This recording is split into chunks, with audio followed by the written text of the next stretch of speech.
Welcome to Week 9 edition of X's and Omar. I'm your host, Omar Kelly, with my colleague, Sentinel columnist Dave Hyde.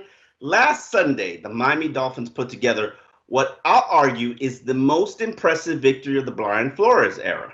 Yes, they won the final game against the Patriots, and ruined the Patriots season, but that game, that victory did not inject hope directly into the veins of the Miami Dolphins sports fan, despite being shorthanded with a few positions and handcuffed by coaches who had to be left home because of COVID-19 rules. The Miami Dolphins managed to pull off a 34-31 nail-biting victory against a talented Arizona Cardinals team. And in his second start, Tua, how do I say it, Dave? Tagovailoa. Come on, Omar. You should know it by now. I keep failing this quiz. Tua Tagovailoa went blow for blow with Kyler Murray. The Miami Dolphins defense delivered points yet again, containing the NFL's best receiver in DeAndre Hopkins, and Miami's special teams unit was clutch thanks to Jason Sanders. Dave, what was the most impressive part of that victory?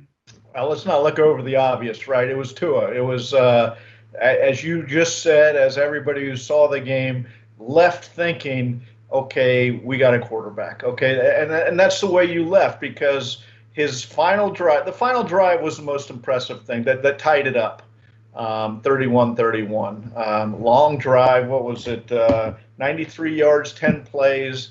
And at the end of the drive, he ran for a first down at 3rd and 4. He escaped a massive rush and ran for 17 yards to the 11, and then he throws a perfect touchdown to Mac Hollins. And confession, I had no idea who Mac Hollins was, and that tells you how many years you say, oh, the receiving core isn't good enough for this or that. Well, sometimes a good quarterback makes a name out of a receiver, and Mac Hollins, that was his second career touchdown in the NFL. So that Tua leaving that game obviously was the most impressive part. Yeah, we'll get into Mac Hollins a little bit later in the show, but one thing we have to address is the loss of Preston Williams, who suffered a foot injury, is headed to IR.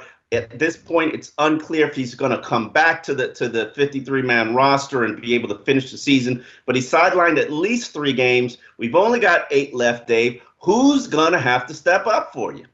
Well, I'm curious where Antonio Callaway is. Because if you're talking who's the most talented receiver beyond Devontae Parker, who is it? It's Antonio Callaway, without question. The question is, obviously, the Dolphins only have him because of he hasn't been able to navigate life all the time. And so that's a good way to put it, Dave.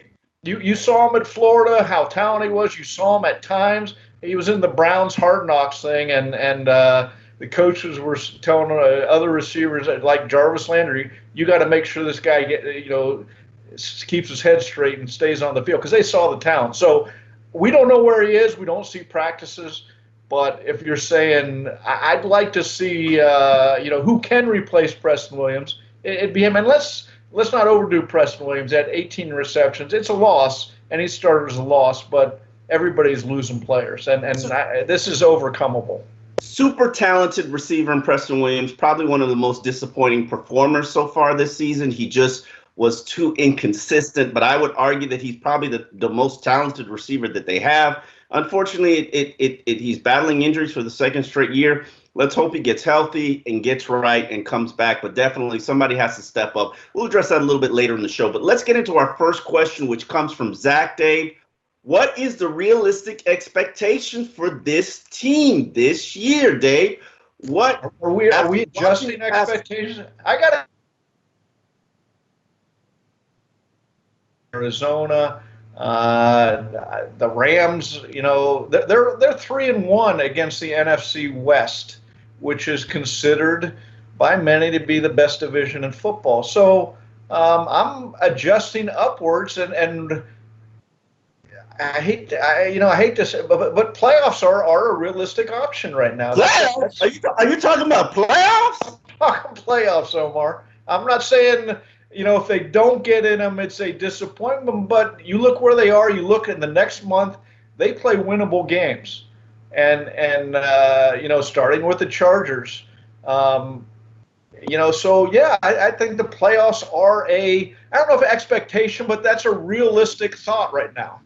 December games matter, and that's probably where we are right now. It's a surprise. I also predicted them to be 7-9. I got to raise the bar a little bit. Right now, I probably change my goal to get to 9 wins, be in the playoff conversation, but I'm not going to sit here and say it's going to be an appointment if this Dolphins team doesn't make the playoffs. What I will say is they're ahead of schedule. They're ahead of projections. And as I wrote in my column after, Dave, I'm getting to the point where I believe in culture. It's been a long road, a long journey for you, Omar, to get here, hasn't it? You got to understand, I've dealt with 6 different regime changes, 5 different head coaches. All of them always talk about culture. All of them always talk about, their program and building, their schemes and styles and approaches. All of them think they're geniuses. Tony Sproul never thought he was a genius. The late Tony Sproul, I give him credit. Tony always knew he wasn't the smartest man in the room all the time, but he outworked everybody, and he had a tough and physical team. I will say this. I'm beginning to believe in culture. Now, I believe in heat culture, but that's something that's been indoctrinated in this team since, 1995? Riley came, yeah. So you believe in good cultures, but the problem is you've been surrounded for the last decade with questionable cultures. 2 decades. Certainly a decade. I've just been, and I will say this. I don't think I would generally believe if I didn't see on a consistent basis that this Dolphins team, not past Dolphins team, not 2008 Dolphins team that made the playoffs and won the AFC East, not the 2016 Dolphins team that Adam Gase led to the playoffs. Those are one-year aberrations. This is a systemic thing that's culture is being built, and they play team football. No, and I've never seen that. I can't even say that the Patriots play team football because, as I've constantly pointed out, the Patriots have been propped up by Tom Brady. You see that this year. Don't excuse it on the COVID opt-outs. No, they don't have an elite quarterback that makes everything easier for everybody. All right, I'll stop you there, Omar.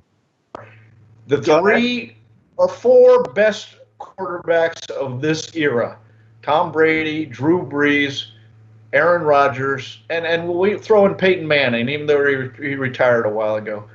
Those are the 4 best of this era. Brady has 6 Super Bowls. The other 3 have 1 each. What's the difference? Is Brady that much better? Yes. You got to give Belichick some credit for creating what he did up there. Well, if you want me to give Belichick some credit, he's got to win this year, doesn't he?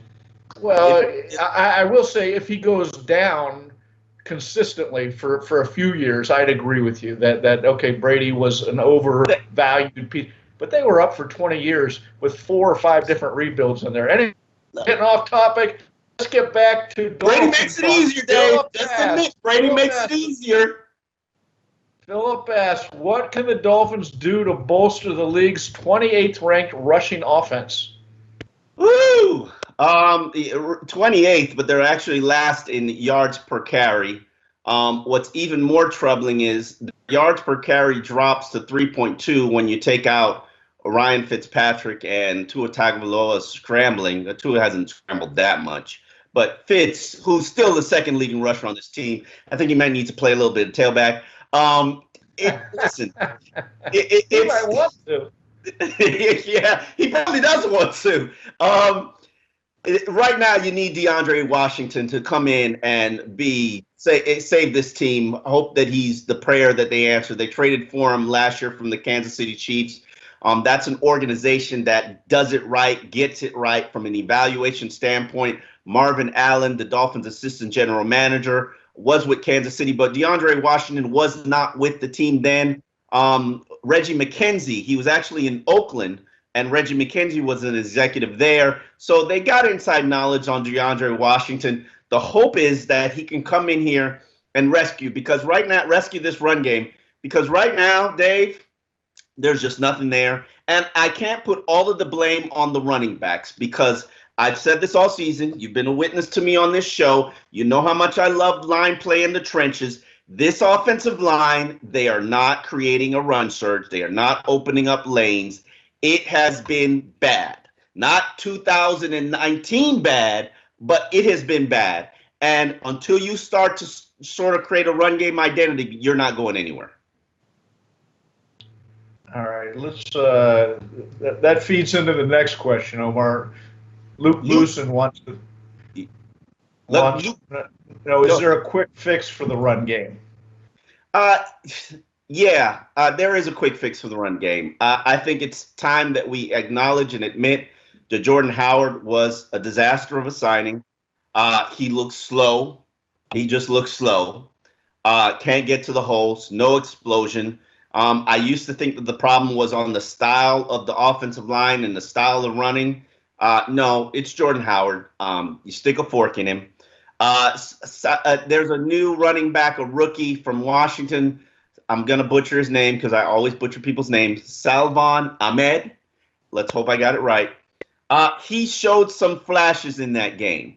What I did find interesting was that when we were talking about him and trying to hype him up, Brian Flores pointed out that, A, he was a disaster as a run blocker, as a pass game blocker. And until I'm a believer in the Don Solinger theory of running back. You cannot play if you cannot protect the quarterback. So let's hope DeAndre Washington can come in, be an assistance in the pass catching, be a good complement in the running game, and sort of save this rushing attack. Because I would say the quick fix, Omar, is April 29th, 2021, NFL Draft Day. Let's face it. That's what we're looking at. And as far as Jordan Howard, the interesting thing there, he came in with, I believe, 5.1 yards rushing last year in Philadelphia. Well, you know who the second leading rusher in the NFL is right now? It's a Philadelphia, Mike Sanders of Philadelphia. So obviously, we're talking something about the line in Philadelphia and the run scheme in Philadelphia as being very productive. Yeah, you're correct. A run game is everybody. It's but unfortunately, what complicates this is that the RPO, run pass option, is a major element of this offense, at least 30%, and I'm being conservative. And without the threat of the run game, it ain't gonna work, Dave. And there's only so much I want Tua, basically, running with the football. So I'm not for or with that approach. So, we're 3 days shy of being 5 days shy of being 365 days from the day he had his hip surgically repaired. So I'm not comfortable with him scrambling.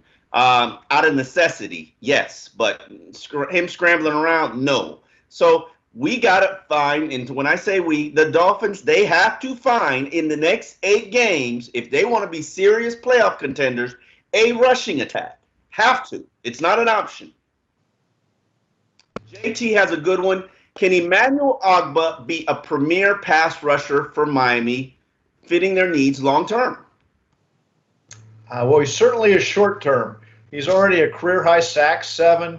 2 strip sacks that have led to fumble returns for touchdowns the last 2 games. And the issue, I guess, and you look at his past, it's injury, it's development, but sure, he can be. He had good production in his years, his previous years. The problem was, like last year, he got hurt. Okay. Yes. And so the question becomes, when you talk about premier pass rusher and you got to line up every week, and you just need to see that sustained health over a long time for him, I think is what's held him back. My biggest concern, if we're going to talk about premier pass rushers, if we're going to talk about putting him in the conversations with the Jason Taylors and the Cam Wakes and the Joey Porters, guys that we can count on, they're going to beat their left tackle or their right tackle 5 plays a game and just wreak havoc, that potentially creating turnovers. I don't think he's there yet. If you look at just about all of his sacks, it's not he's disengaging from a tackle, beating his man. It's generally the Dolphins are in zero blitz, there's a free rusher, and somehow, I don't know how this keeps happening, the offense forgets to block Emanuel Ogbah. I don't know how it keeps happening, but it keeps happening. I'm pretty sure, considering he's on a Pro Bowl pace right now, every offensive coordinator has him circled, and these free rushes that he's getting are going to be a thing of history. Well, we waited a long time to see a quarterback deliver clutch fourth quarter play that leads to victories, Omar. Tua Tagovailoa. You mentioned it too, Dave. Provided that last Sunday against the Cardinals, putting the Dolphins in position to tie the game and then take the lead late in the fourth quarter. He used his legs to pick up first downs, his accuracy, his anticipation. Those were on display. Omar, you ready to crown him king of Miami after 2 games? Crown him, Omar. Listen, I don't know if I'm ready to crown him because we're talking about a good group there. Dan Marino, Jason Taylor, Alonzo Mourning, Dwayne Wade, Roberto Luongo. Those guys can walk into any room and they own it because they are kings of South Florida. Now, 2 games, 2 victories does not make you a king. I think we need to see consistent and steady development from him. I am a little bit uncomfortable, Dave, in the love and praise that he's getting from the national media after 2 games. And let's be honest and transparent about what we saw last week. He got outplayed by Kyler Murray. There's no arguing that Kyler Murray didn't deliver the win, but wasn't Kyler Murray phenomenal? Both sides were phenomenal. Kyler Murray leads the NFL in rushing per carry, 7.1 yards per carry, 1 yard more than second play. That tells you the dynamic game he has, and you saw it. The great thing, though, for the Dolphins, where I'll disagree, Tua answered. You know how many possible shootouts the Dolphins have been in over the last 20 years, and they didn't have anybody to answer? Hey! Let's put some respect on Ryan Fitzpatrick. On Ryan Tannehill's name, because he answered a couple of times. I believe he's got 7 fourth quarter victories, come from behind victories. He did it, not consistently enough, but he did it. But and there's the word. There's the word that if you're talking king of Miami and all that, it's consistent, sustainability. You need to see it week after week. When I covered Marino, you went into a Sunday, every Sunday, knowing they had a chance to win because number 13 was behind center, no matter what else happened. If we're talking king of Miami, that's where at some point. Are you getting that feeling from Tua now? After he's had 2 games, one wasn't much of a game. The second one was. I'm sorry. I'm ready to say that you walked out of that game saying they got a great possibility of their answer at quarterback. I'm not ready to put the crown on him. He has, and this is we've been talking about Tua I've been talking about Tua and X and Omar for like 2 years now. He has a poise, clutch ability, accuracy, anticipation. Those are all things that Ryan Tannehill did not have, which was the problem that I had with Ryan Tannehill. What I need to see is continued development, continued maneuverability in the pocket, as we can see right now, and I've said this early in the season, Ryan Fitzpatrick was masking a lot of shortcomings for this offensive line. You're starting to see that right now. We need him to develop better pocket presence, and it's good. It's good. It needs to be great. We need him to maneuver pressure because I don't feel comfortable him taking hits. And we need him to continue to develop and gain chemistry with his weaponry. As long as he does all of those things this season, I believe we'll be good for hopefully the next decade if he stays healthy. But let's not act like he's a finished product. And that's what the national media is talking about right now. I know he was great at Alabama, but this ain't Alabama. The speed of the game ratchets up quite quickly. Omar, you're being a downer here. Dolphin fans have waited 20 years to see a game like that from a young quarterback. They saw it, and you're saying, oh, they're not there yet. They're not there. I'm saying patience. That's what I'm saying. Let's calm down. This is why I wanted him. But let's calm down. Be excited. Be excited. You waited 20 years, and you might have. It looks like you have the answer as long as it's health and development. But Bill Walsh used to say, "Show me a player who can make a great move once, and I'll teach that guy to do it all the time." And that's where we are with Tua. He had a great game once. Now you got to teach him, you got to develop him, and he's got to work to do it all the time. But he's done it. That's the hard part. Gary wants to know, Dave, I see it in Tua. I also thought I saw bad footwork in on several throws. Am I imagining things?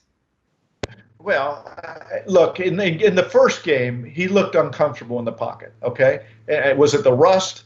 Was it he didn't like the plays called? Was it Aaron Donald?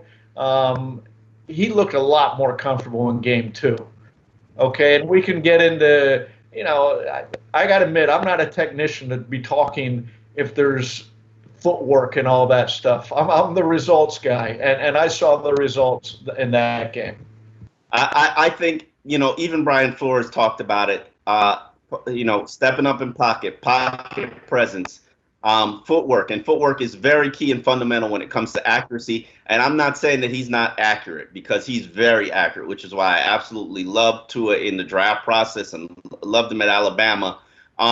We got to get more comfortable with who he is as a quarterback and building a talent and weaponry around him, building an offensive line that caters to his strengths. Which leads us to our next question, which comes from Pig Inc., who is the owner of Arietta, Miami, who's down there in Coconut Grove with you, Dave.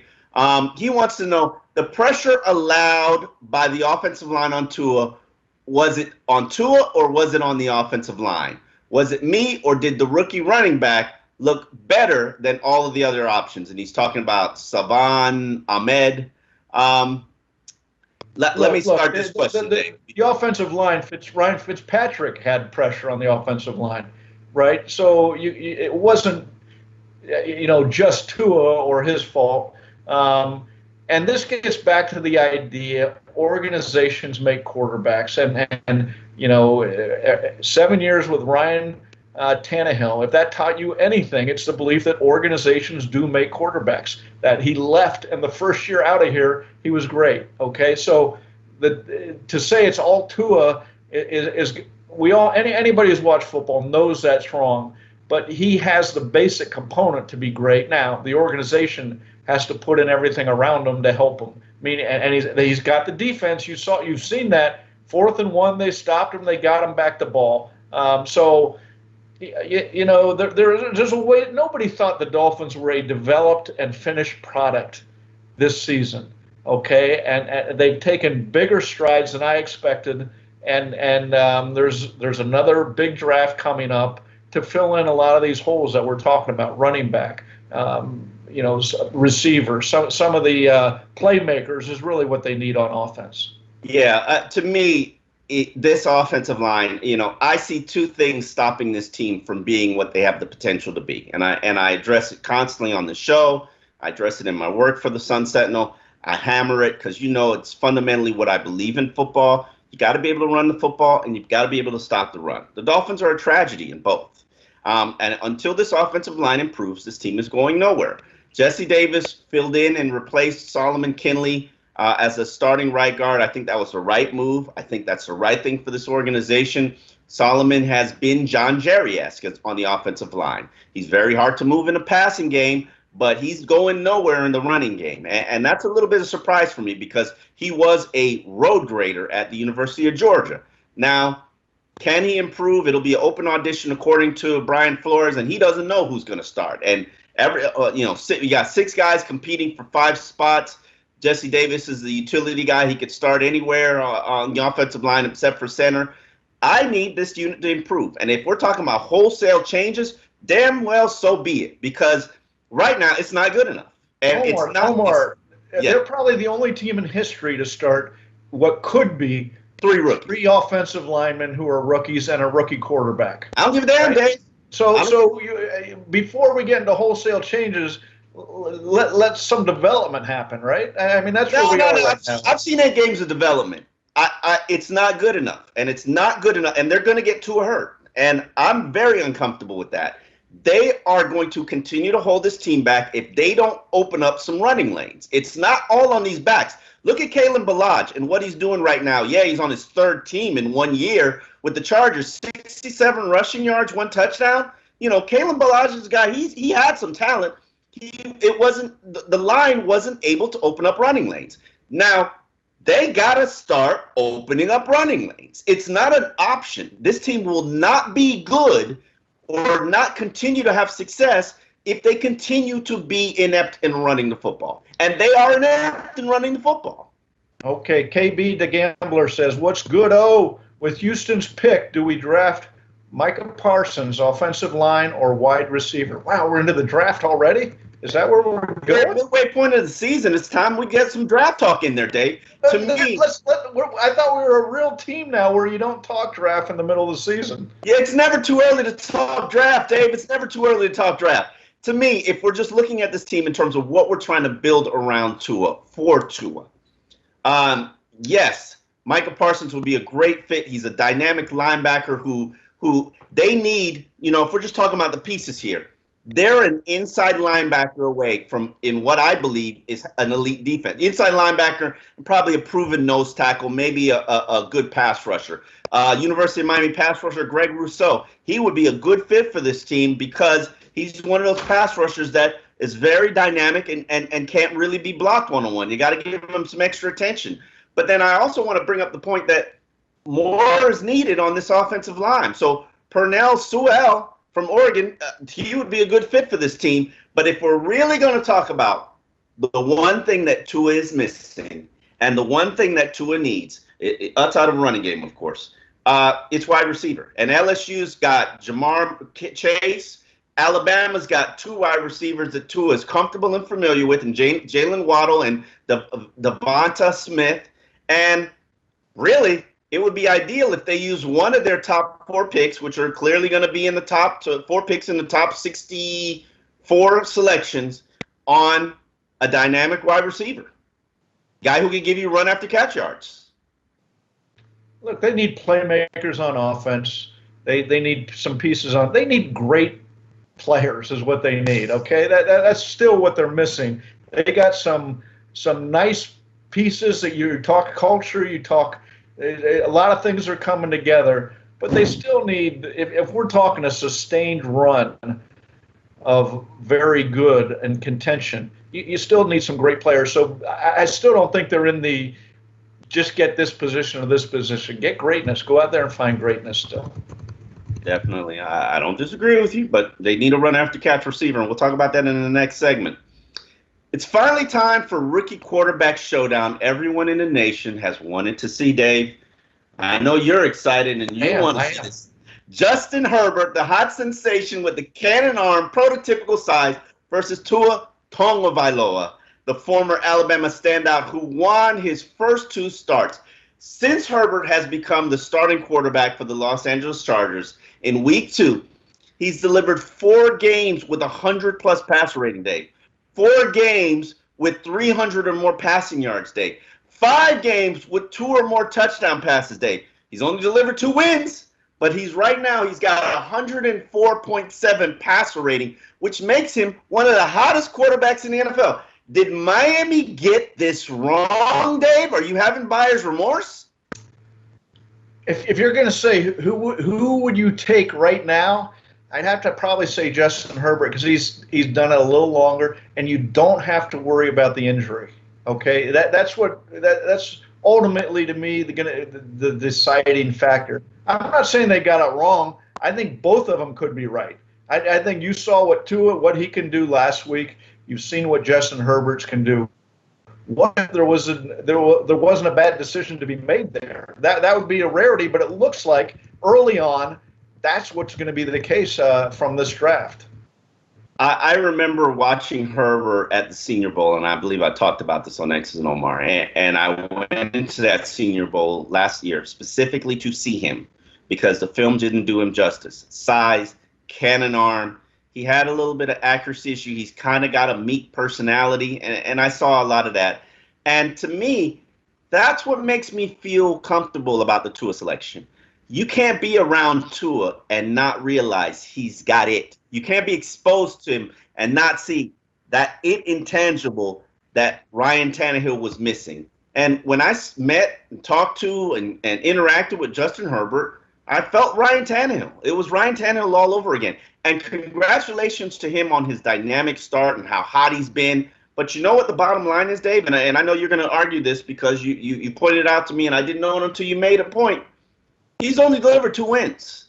So let's not act like this dynamic quarterback play is delivering victories. What's happening is his team's trailing a lot, and he's allowed to throw the ball a lot. No, that's not the case. That's not the case with the Chargers. They have been ahead a lot. They have had double-digit leads in the second half twice. In 2 of the last 3 weeks, they have 17-point leads in the second half, and they've blown the games out of bad defense, no running game, and I don't know. They were 2-9 last year before Herbert, 2-9 on games decided by 7 points or less. This year they're 1-6. That's not a quarterback issue. That's a coaching issue. Woo, okay? Hold on. When you are that bad in close games, you got some issues going on beyond the quarterback. Dave, well, it's hard to argue what you're saying. I know you're obsessed with Justin Herbert, so you watch it closer than I do. But I'm sorry, I just don't see it, don't feel it. Okay, that could be valid that he doesn't have the personality. Tua has a great personality. I'm going to go back to maybe there wasn't a bad decision to be made here. Yeah, maybe both of them are going to be very good. I mean, we could be looking at a Phillip Rivers, Eli Manning situation where both of them are good. It's just a matter of which one would you prefer. I'd still prefer Phillip, by the way. For covering wise, Tua has a fun personality, so I'm not going to back off that one. So, okay, Yeti Delphia asks, how will we contain a mobile, athletic quarterback?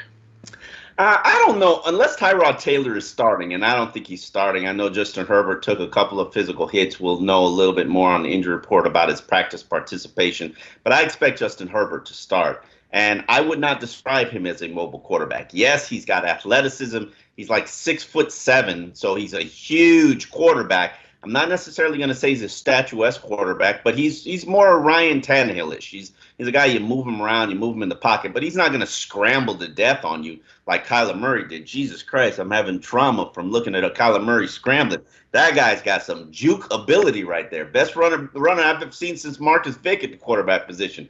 But anyway, let me. So I'm not too concerned about Justin Herbert running for 60 yards on me here. He's not even Josh Allen athletically. So I don't worry about that too much. But yeah, is that an issue that the Dolphins have to address and need to address and figure out a solution for? Yeah, but I don't think there are too many scrambling quarterbacks still on their schedule. Yeah, he has run for 60 yards this year against Jacksonville, an average of 5 yards a carry. But it's Jacksonville, Dave. But I'd agree with you. You have to worry what he can do throwing the ball more than what he can do running the ball. That really is the issue with him. Keenan Allen, boy, to me, Keenan Allen is a top 5 receiver in the league, and he makes everything easier. They've got some guys who space the field in terms of spacers, the Kenny Stills type receivers. So, yeah, but fortunately for the Dolphins, I don't think they're going to face a situation like they faced last week with Arizona where, they had to put a safety over the DeAndre, had to have Xavier Howard shadow DeAndre, and then Byron Jones was exposed one-on-one against a guy running a 4-2-2. So, yeah, is that difficult? Yes, but sometimes guys have to carry a heavy load. They made it through that game, but I don't think you're going to face similar challenges against the Chargers.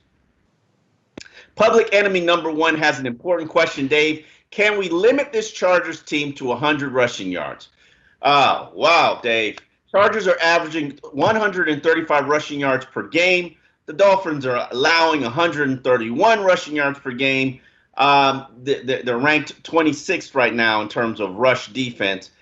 As I've mentioned to you previously, this is a major concern for me. Yes, I know they're winning games. Yes, I know they're high in terms of points, holding opponents down and points scored. But anybody who wants to run on the Dolphins can run on the Dolphins. The problem is most of the teams have such gigantic deficits, they have to shy away from the rushing attack. There's the issue. How to stop them from running 100 yards, get a lead early, and make it into a one-dimensional passing game for the Chargers. So, but yeah, I mean, if I'm coming in to play the Dolphins this week, and I'm looking at their rush defense, and I say this, I've said this a lot this year, I think, and I looked at, okay, we can run the ball, and you look at the heat, you look at, traveling across the country. There's a lot of components. I want to run the ball if I'm the Chargers. That's what I want to do, and I want to, have 33, 34 minutes of possession. To keep my defense off the field, and that'd be the way to win the game if you're the Chargers. So, that's a good question going into this. If they can somehow keep the Chargers to around 100 yards, that would be a win, I think, for the Dolphins. Kalen Ballage and his 1.8 yards per carry average last season as a starter for Miami is going to be in the backfield for the San Diego Chargers. The Dolphins traded him. That trade got turned back because of his injury to the Jets. The Jets had him. They eventually escaped the Jets, getting claimed off the practice squad by the Chargers. Last week, he had a pretty effective game, pretty dynamic game. And then not only him, but Joshua Kelly. He was on my man crush list. UCLA back, very talented guy. I think he could definitely help the Dolphins, so why shouldn't he be able to help the Chargers? Justin Jackson. I know they've got a number of injuries on that team, but Anthony Lynn is a former running back coach. He's a former NFL running back. He's going to try to run the ball. But it also puzzles me all the time, Dave, why teams don't look at the Dolphins and say, we need to run the ball. And the Rams, I think Sean McVay a couple weeks ago down here just felt they love to draw plays, pass plays, and they got away from running the ball. So that'd be the thing. And as far as look, Kalen Ballage he's had one pretty good game for the Chargers. It was last week. Okay, one pretty 15 carries, 69 yards. To that, he's done nothing. The shame last week. You don't believe in Kalen Ballage's revenge game, Dave? Well, it could be that because it'd almost be an ambush game because he really didn't do anything here. He's had one game with them. So it would be an ambush game. But the disappointing thing was Kenyon Drake didn't get to play. You didn't get to see him. It could have been back-to-back ex-Dolphin backs against the Dolphins. Yeah, at this point, I'm going to have to put all the ownership on what's going on in the running game on the offensive line. And it's a sad thing and a sad situation for me, but it is what it is. That there are no running lanes. You can watch the coach's film and see that there are no running lanes. These guys have to step it up. Our final question comes from, I don't even know. I'm sorry. Is this receiver core enough to get Miami a winning record this year with the looming injuries? Woo! Winning record, yes. I'm a big believer in Matt Collins. And here's why I'm a big believer in Matt Collins. Dynamic athlete, great speed, good size, phenomenal special teams player. I mean, he is a dynamic gunner on punt coverage. Double teamed, he still gets to his guy. And I think he's an underrated receiver. The problem he's had in his career is he cannot stay healthy. He's got Devontae Parker and now Preston Williams disease. I think he's going to have an opportunity to have this 8-game run to prove that, hey, he's got way more talent than just being a special teams staple guy. And then we got Jakeem Grant. Everybody knows I'm not a huge Jakeem Grant fan as a receiver. As a return specialist, he's a dynamic player. But as a receiver, it just hasn't really panned out. I know he's battling some injuries right now, but he's been impatiently waiting for his opportunity to prove to people, I am a receiver and not a gimmick. Well, here is your chance. And then we get to the gimmick guys. Lynn Bowden Jr., if you've watched the show and watched my work all season, you would know I'm pretty much obsessed with him. His college film is super dynamic, which explains why he was drafted in the third rounds. And yes, the Raiders gave up on him, traded him to the Dolphins for the fourth-round pick that the Dolphins got for Raekwon McMillan. But he is a guy that makes people miss. Unfortunately, he's now sidelined with the COVID. And Malcolm Perry, Navy receiver. He's played the last 2 weeks, hasn't really had an impact. I just haven't seen the shake and bake ability that he had at Navy, and really, I'm starting to lose hope now. Antonio Callaway, maybe he could be the answer, but as there's the guy, there is the talent. Ryan Forrest pointed out, he's practiced 2 times, Dave, 2 times. Well, that's the issue. But if you brought him on your roster, on your team, okay, now's the time to play him, right? You need him. You need his talent. What makes him so? What makes him so special that he's the answer?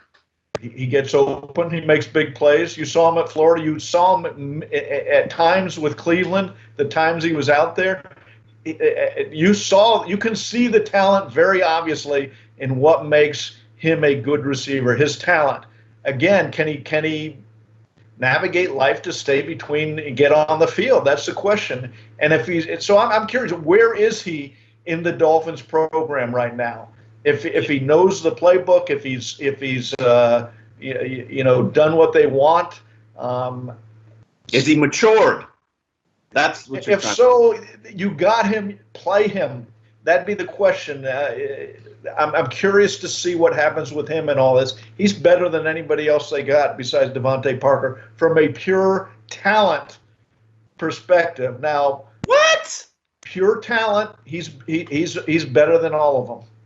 All right, we'll see. I'm a Mac Hollins guy. I'd go with Lynn Bowden Jr., but if you say Antonio Callaway is super talented, I'm curious to see what'll happen. Well, Dave, look, we're at the predictions point of this show. I'll go first. I'm predicting a 21-17 Dolphins victory. I don't predict many of those, but it's time I changed my ways, Dave. I'm with you, Omar. 30-23. I just think 30 points. 30, man. Four games in a row. You're seeing the defense has come around for the most part. He got torn up by Kyler Murray, but the few previous weeks.